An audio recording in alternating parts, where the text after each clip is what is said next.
Hey everyone, welcome back. I want to start today with a comment I came across that really gets to the heart of what so many people are feeling right now. It goes something like this: if the new head of Social Security runs it like a big corporation, those of us relying on it are in serious trouble. In the corporate world, older, higher paid employees are often the first to go. Either they're replaced with younger, cheaper workers, or their work just gets dumped onto whoever's left. And with calls from figures like Elon Musk to cut $2 trillion from the federal budget, where defense spending is untouchable, it feels like Social Security and Medicare, which cost about $1 trillion each, are the easiest targets. On top of that, there's this frustration: politicians make promises to protect these programs, but then they put people in charge who seem focused on cutting, not saving. And this isn't just one person's fear. This is something I see a lot of people worried about, and for good reason. Social Security isn't just a program. For millions of Americans, it's their lifeline. It's the only thing keeping the bills paid, the lights on, and food on the table in retirement or during tough times. So when we hear talk about treating Social Security like a business, cutting costs, raising the retirement age, or tightening who qualifies, it hits hard. People are asking, what does this mean for me? Will Social Security still be there when I need it? So today, we're going to have an honest conversation about this. We'll talk about why Social Security feels like it's under threat, why leadership matters, and what's really behind all these budget cuts and big decisions. Most importantly, we'll explore what you can do to understand and protect your future. Let's start with the basics. Social Security was designed as a promise.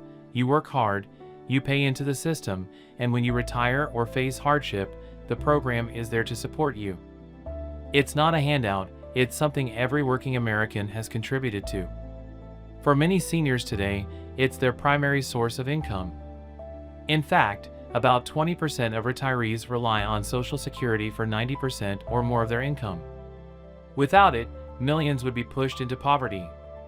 But here's the problem: Social Security is being talked about as if it's too expensive to maintain. And this is where leadership matters. Frank Bisignano, who's been nominated to lead the Social Security Administration, comes from a corporate background. Now, in the private sector, the goal is to make money. When companies want to cut costs, they look at reducing salaries, replacing experienced workers, and streamlining operations, decisions that might be great for profits, but not so great for people. So then, if you're thinking, but Social Security isn't a business, you're absolutely right. Social Security doesn't exist to make a profit, it exists to keep people secure. That's why the idea of running it with a corporate mindset makes so many people uneasy. For example, raising the retirement age might sound like a cost-saving measure, but what does that mean in practice? It means people would have to work longer to collect their benefits, even though not everyone can work longer. Health issues, physically demanding jobs, and a lack of opportunities for older workers all make this unrealistic for millions of people.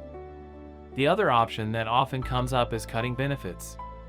But again, what does that really look like? For someone already living on $1,500 a month from Social Security, a cut of just $100 might mean having to choose between groceries and medication. These aren't just numbers, these are real people's lives. And here's where the bigger picture comes in. There's been a lot of talk recently about cutting the federal budget by $2 trillion. Figures like Elon Musk have made headlines saying we need to reduce spending, and while that might sound like a smart move on the surface, the question is where those cuts are coming from. Defense spending, which takes up a huge part of the budget, is often considered untouchable. That leaves programs like Social Security and Medicare in the spotlight. Combined, those programs cost about $2 trillion annually, which makes them easy targets for anyone looking to trim expenses. But here's what I want you to remember: Social Security is not the problem. It's not driving the deficit.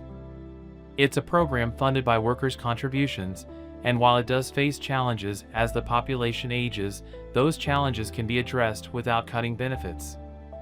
For example, raising the payroll tax cap so that higher earners pay more into the system could make a huge difference.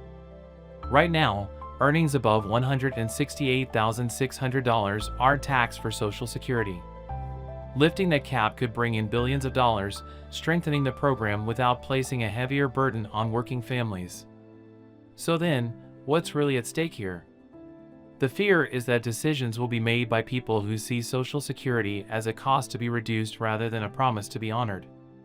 If that happens, it won't just be numbers on a spreadsheet, it'll be the difference between security and struggle for millions of Americans. And I know, all of this can feel overwhelming. But here's the good news, Social Security doesn't have to end. These decisions aren't inevitable. As voters, as citizens, and as people who care about the future, we have a voice. We can demand that our leaders protect Social Security and strengthen it for generations to come.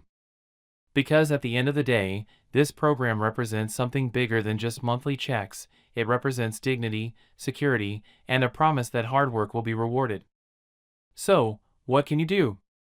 First, stay informed. Understand what's happening and why it matters. Second, talk about it. Share your concerns with friends, family, and your representatives. And third, don't be afraid to push for solutions. Social Security can be saved, and the more people who speak up, the harder it becomes for leaders to ignore. And I'd love to hear your thoughts on this. Do you think Social Security is at risk? What do you think should be done to protect it? Let me know in the comments. And please share the video with someone who needs to hear it. The more we understand, the more we can do to protect what matters. Thanks for watching, and I'll see you next time.